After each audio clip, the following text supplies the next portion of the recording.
So quiet. It's a Saturday in mid-July. Don't find this often. Here's our thing. Will we be back? I think if we're bringing Jason, probably not, because it wouldn't be worth it. You just listen, the water, the animal sounds. It's so peaceful.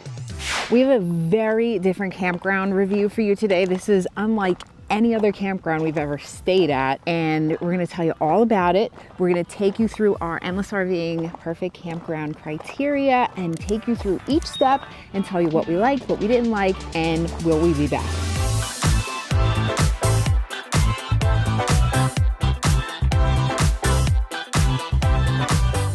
So we are at Camp Taylor Campground. This is in Columbia, New Jersey. Geographical location, it is in Warren County. We are very close to the border of PA, so East Stroudsburg would be a popular landmark. Poconos Mountains, we're 15 minutes from that. Yeah. So if you're looking to go to that area, this may be something that interests you. Very rustic throwback. So let's get into it. When we talk about our campground reviews, we always start with our must-haves and things that people find important. So location is the first one, as Izzy just mentioned, where this is. So you are close to many different tourist attractions. Actually, today we're going to the Pocono Bazaar and Flea Market. Yep. We've been there before, but it's really cool. Jason's never experienced that, so we're going to take him. And a lot of other things in the area. The next thing we talk about is site sizes and getting in and out. Now, our site is quite large. I don't want to say large, but it's a really good size. We can really spread our wings. We have a nice picnic table. We have a lot of grassy area to just kind of sit, set up our chairs, do workouts, things like that. Getting into the campground,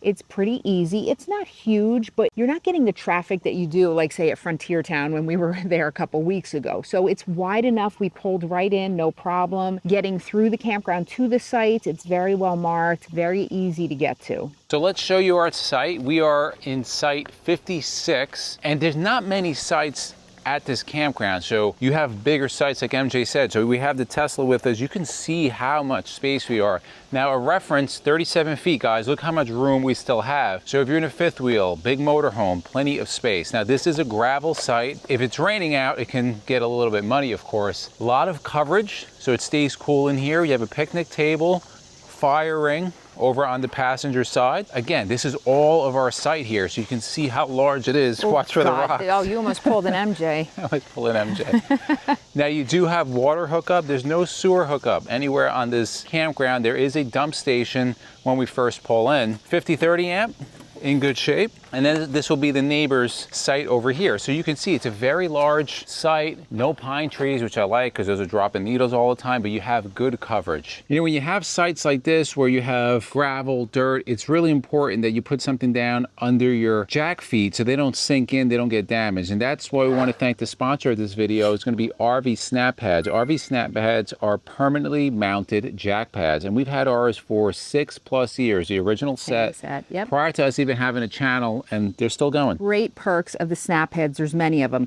First thing is they're permanent. So you have permanent jack pads. They're installed at all times. You don't need to be taking on and off. Second is it's going to give you, as Izzy said, increased stability for your landing feet. It's going to give you added protection for your jack feet from any type of bending or damage, reduced slipping and sinking on soft surfaces, especially in a place like this where it's not paved. You have the gravel. If you're on grass at a harvest host or things like that, it can really, really help. It can also help protect against indirect lightning strikes. Made in the USA out of 100% recycled material. They're a great supporter of many RV channels, and they always give discounts to military and first responders. But if you don't fall into one of those categories, you can use a discount code. Endless10. You'll get 10% off, guys. We absolutely love them. There's thousands and thousands and thousands of people that have RV Snapads, but there's still thousands that don't. So go check them out. If you want more information, we'll put their link down below.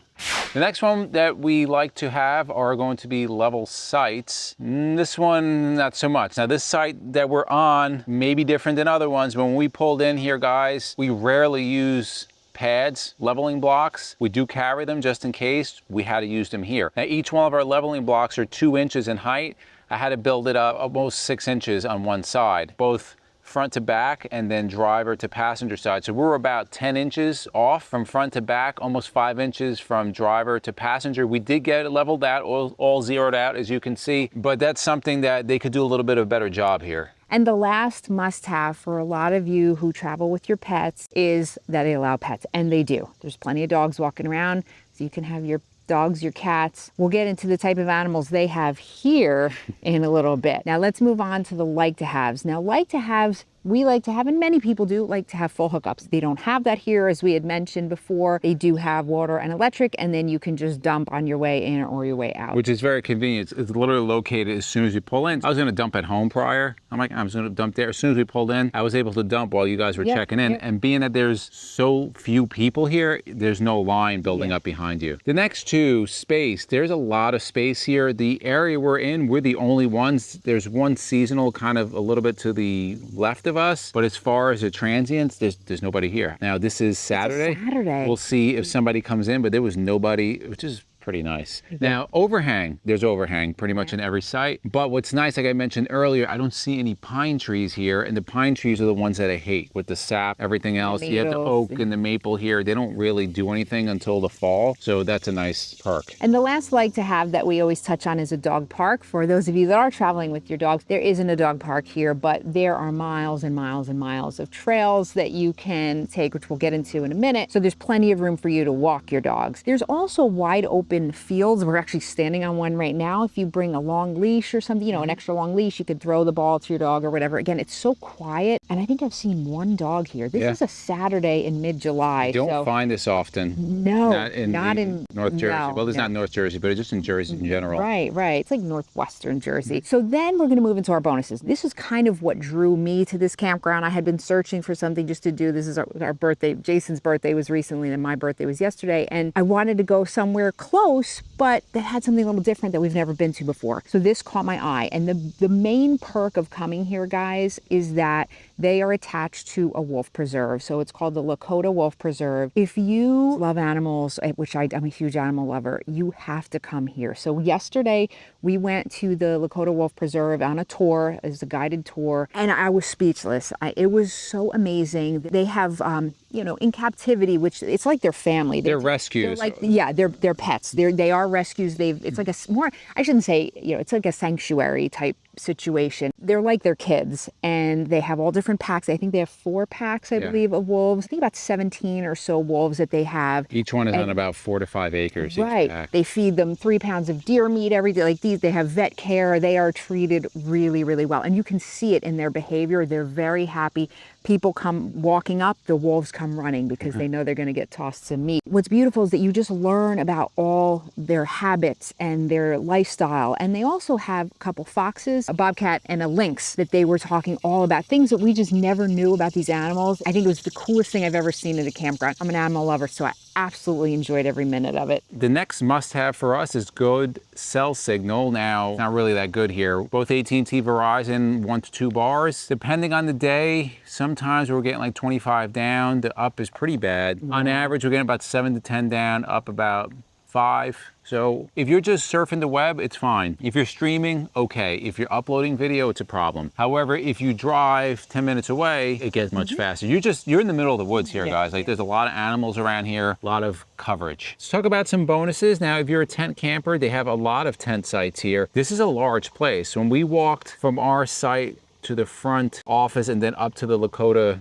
Wolf Reserve, which is all part of the campground, it's over a mile, so it's a decent amount. They also have propane that's just down the road, so you will pay at the office, drive down the road. They do have propane fill up. They don't have laundry. They don't, but they have plenty of bathrooms all around and on the trails, which are their long trails heading up to the Wolf Preserve. So you just want to go walking through the trails. If you have to go to the bathroom, there's always a place to stop for that. They have a game room. They have showers up at the store. They have a store with all necessities. They have snacks and, you know, camping supplies and things like that. They also have a mini golf that's all included, and there's nobody there. They do have I think they said it's a 2-acre lake with a beach, and nobody's been in it. I plan on using it later, but the water is pretty warm because we tried it. Water is very clear, but that's a nice thing. This reminds me of a campground we reviewed up in Vermont. We'll link that one up above, except that water was freezing up here. But it was just like that throwback. Like there's just not a lot going on here. The playground is very old school, like that steel playground, which is really nice. They also, with the playground, they had a sand pit with little like construction things. You could pick up the sand with a, you know, little, what's that called, backhoe or whatever, and kind of, you know, make little things with the sand. So kids could have a good time here. All right, so let's get into the deal breakers. The first deal breaker is breed restrictions, and from what we've seen, there's no breed restrictions here. Next one's going to be bad reviews. The reviews online are good. They're not terrible. They're not like 5-star, but they're fine. Now let's talk about some other deal breakers. Landscaping, nasty campers. Landscaping is, you can see it. It's well kept. Now this is, again, this is not your typical resort where you have all the beautiful plantings. You're out in kind of the wilderness here, but it's very well kept. Regarding other campers, we haven't really met any other campers, but people that we've seen, they wave, they're nice. Next up is safety. It's pretty safe around here.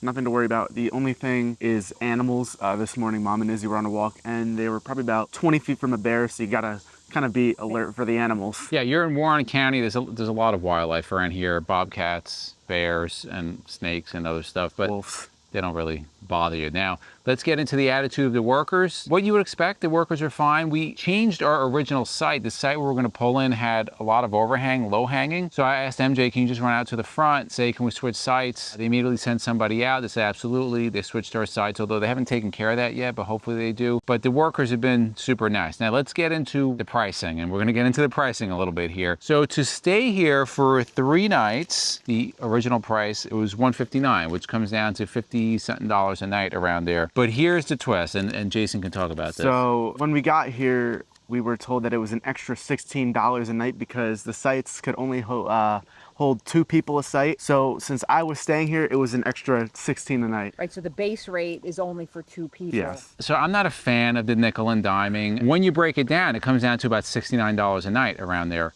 I don't know if this place is worth $69 a night. It's a nice campground, but again, $69. there's not much going on here. There's no full hookups.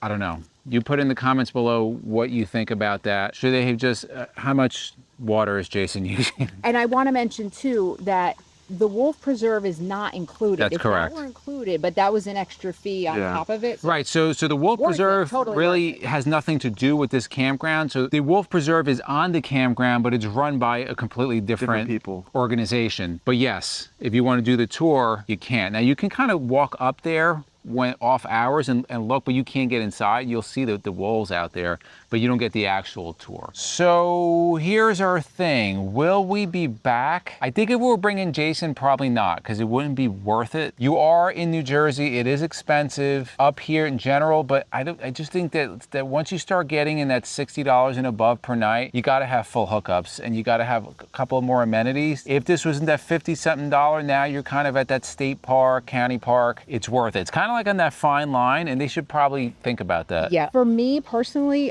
I would be back here in a second. I love this place. What I love about it, again, the animals for me is just huge, but I love the fact that it's a private campground, but with a state park feel. Right. So you are getting extra amenities than you would in a lot of state parks, but you're getting that.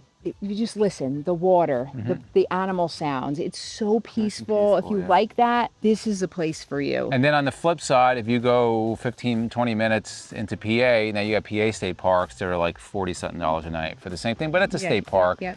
It is what it is. In the comments below, guys, let us know, have you been to Camp Taylor Campground or to the Lakota Wolf Preserve? Have you even heard of this place? We never even really heard of this campground. We've heard of the preserve. We haven't heard of the campground.